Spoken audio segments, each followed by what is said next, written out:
हमारे पास सबसे बड़ा चैलेंज इसमें बेरोजगारी का है। कांग्रेस की 70 सीटें आएंगी इस बार। कांग्रेस दो गुटों में बंटा हुआ दिख रहा है। नहीं, ऐसा कुछ भी नहीं। कांग्रेस एक बहुत बड़ा परिवार है। नमस्कार, आपका स्वागत है द प्रिंट में। मैं हूं सागरिका किस्सू अपनी साथी मनीषा मुंडाल के साथ, और आज हमारे साथ है हरियाणा के फॉर्मर डिप्टी चीफ मिनिस्टर और 4 टाइम एमएलए चंद्रमोहन जी, जिनसे हम बात करेंगे हरियाणा इलेक्शंस के बारे में। आपको बता दें, चंद्रमोहन जी इस बार पंचकुला असेंबली सीट से कांग्रेस की टिकट पे चुनाव लड़ रहे हैं।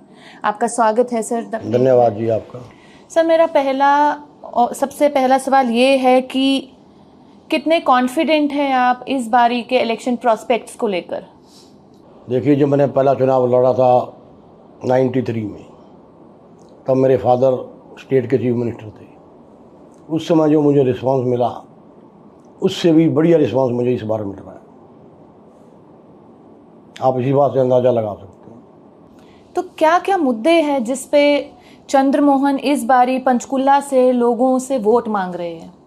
हम हमेशा डेवलपमेंट के लिए वोट मांगते हैं। हम यही बोलते हैं कि हमने क्या किया और क्या हम करने जा रहे हैं। तो कुछ मुद्दे बताएंगे कि क्या क्या मुद्दे हैं जो पंचकुला में, क्योंकि हमने देखा कि पिछले 2 बार से 2 असेंबली चुनाव में बीजेपी आई है। तो क्या आपको लग रहा है, क्या ऐसे मुद्दे हैं जो बीजेपी नहीं कवर कर पाई? पिछले 10 साल में बीजेपी ने कुछ भी नहीं किया। जो कहते हैं, हमने बताते हैं एक्स अमाउंट कि 55,000 करोड़ रुपये हमने लगा दिया, वो ग्राउंड पर नहीं, आसमान में कहीं लगाया हुआ तो अलग बात है। और इन्होंने कुछ भी नहीं किया 10 साल के अंदर। आप किसी भी कॉमन मैन से पूछ के देख लीजिए। और हम ये भी देख रहे हैं कि जो आपके ओपोनेंट है ज्ञानचंद, जो कि हरियाणा असेंबली के स्पीकर भी है, उनको एक काफ़ी फॉर्मिडेबल एक ओपोनेंट माना जाता है, एक स्ट्रॉन्ग ओपोनेंट माना जाता है। और वो पिछले कई दिनों से बोल रहे हैं कि पंचकुला में जो हवा है वो बीजेपी की चल रही है। तो इस पे आप क्या कहेंगे? और जैसे आपने खुद ही मेंशन किया कि वो बोल रहे कि हमने इतना पैसा लगाया। भाई, हर कैंडिडेट को यही लगता है कि मैं जीत रहा हूँ। मेरे सामने 7, 8, 9 और हैं। हर आदमी हारने के लिए कोई भी नहीं लड़ता। जो इंडिपेंडेंट है वो भी कह रहा है मैं जीत रहा हूँ। ये तो हर कैंडिडेट क्लेम करता है। तो इस बारी के चुनाव में क्या चैलेंजेस है? हमारे पास सबसे बड़ा चैलेंज इसमें बेरोजगारी का है। इसको हम 2 लाख सरकारी नौकरियां, जैसे हमारे कांग्रेस के मैनिफेस्टो में दिखा आपने। उसके अलावा बड़े बड़े इंडस्ट्रियल हाउसेज को हम मोटिवेट करके पंचकुला में लाएंगे। बेरोजगारी की प्रॉब्लम को हम दूर करेंगे। दूसरा, जो 13 ज़िले ऐसे हैं हरियाणा में जो नशे की चपेट में आ चुके हैं, पंचकुला उसमें टॉप पे है। सरकार बनने के तुरंत बाद 48 घंटे के अंदर अंदर हम इनको बंद करके दिखाएंगे। क्योंकि जो ये नशा जो बिकता है, ये पॉलिटिकल संरक्षण प्लस पुलिस वालों की मिलीभगत से बिकता है। इसको हम ख़त्म करके दिखाएंगे। अगर आपके बारे में बात करूं तो आप एक ऐसी फैमिली से बिलोंग करते हैं जहां के आपके पिताजी हरियाणा के चीफ मिनिस्टर रह चुके हैं। आप खुद एक बहुत बड़ी पोजीशन पे डिप्टी चीफ मिनिस्टर रह चुके हैं। हाँ जी। तो उसके बाद हमने देखा आपके एक पॉलिटिकल जर्नी पे ब्रेक लगा था। तो अभी इस इलेक्शन को हम ये मान सकते हैं that this is come back of Chandramohan? पिछली बार मैं चुनाव लड़ा था, थोड़े से मार्जिन से मैं रह गया था। इस बार मालिक परमात्मा जरूर करेगा कि हम कामयाब होंगे। तो आपको क्या लग रहा है, पिछली बार जो थोड़े से मार्जिन, बिकॉज मैंने भी देखा कुछ 10-15 हज़ार वोट, 5,000 वोट्स का फर्क था, तो क्या लग रहा है कि उस समय क्या रीजन रहा इस फर्क? उस समय ये रीज़न था कि 10 की 10 पार्लियामेंट बीजेपी जीती थी। उसके 3 महीने बाद चुनाव हो गया। इन्होंने 70 पार का नारा दे दिया था यहाँ पर। तो लोगों को लगा शायद ठीक होगा ये। तो कुछ लोग बहक गए, उसके अंदर बह गए।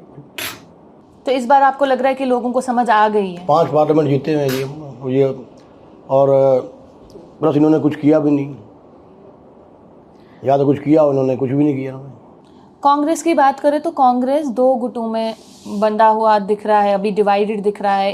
एक तरफ से हुड्डा जी और दूसरी तरफ से शैलजा जी। और एक चीज़ मैं आपको सुबह से देख रही हूँ, एक चीज़ मुझे आपके पोस्टर में ये दिखा कि बहुत कम लोगों के पोस्टर्स में एक शैलजा जी का बहुत जो चेहरा है वो एक मुख्य रूप से दिखता है। तो मेरे को वो आपसे पूछना था कि ऐसा क्यों? और दूसरा सवाल इसी के साथ कि हम बहुत देख रहे हैं कि शैलजा जी इस बारी खुल के मैदान में आकर कैंपेन नहीं कर रही है, तो उसकी क्या वजह है? नहीं, ऐसा कुछ भी नहीं। पहली बात तो ये है कि कांग्रेस एक बहुत बड़ा परिवार है। यहाँ मतभेद तो हो सकते हैं, मनभेद कभी नहीं होता। जहाँ तक उनके प्रचार करने का सवाल है, वो 29 को यहाँ आ रहे हैं। आप देखेंगे। आपके लिए प्रचार करने? हाँ जी, 29 को। पर अभी तक अब मैंने ये भी सुना है कि आपके रिश्ते जो शैलजा जी के साथ काफ़ी अच्छे हैं, तो अभी तक क्या वजह रही है? क्या वो अपसेट है? क्या बात है कि वो अभी तक, इलेक्शन बस 10 दिन दूर है और अभी तक वो ज़मीन पे उतर के कैंपेन नहीं किया उन्होंने? पहली बात तो आपको ये सवाल उनसे ही पूछना चाहिए, क्योंकि मेरे से रिलेटेड सवाल नहीं है ये। और दूसरी बात, कंपेन करने के बहुत तरीके होते हैं, ज़रूरी नहीं है फील्ड में आगे कंपेन होता है। तो क्या लग रहा है इस बारी कितने वोटों से आप जीतेंगे पंचकुला में?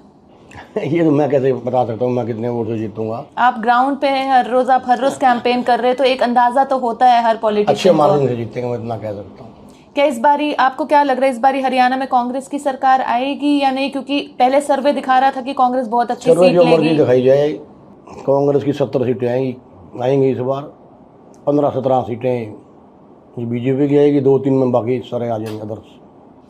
हम ये भी देख रहे हैं इस बारी, आप हरियाणा में की ही बात करूं तो आपके ही परिवार में आपके भाई कुलदीप बिश्नोई, उनके बेटे भव्य बिश्नोई, वो दूसरी पार्टी से है, दूसरी जगह से वो कंटेस्ट कर रहे हैं, उनके साथ आपके ऐसे एज ए फैमिली रिश्ते किस तरीके से हैं?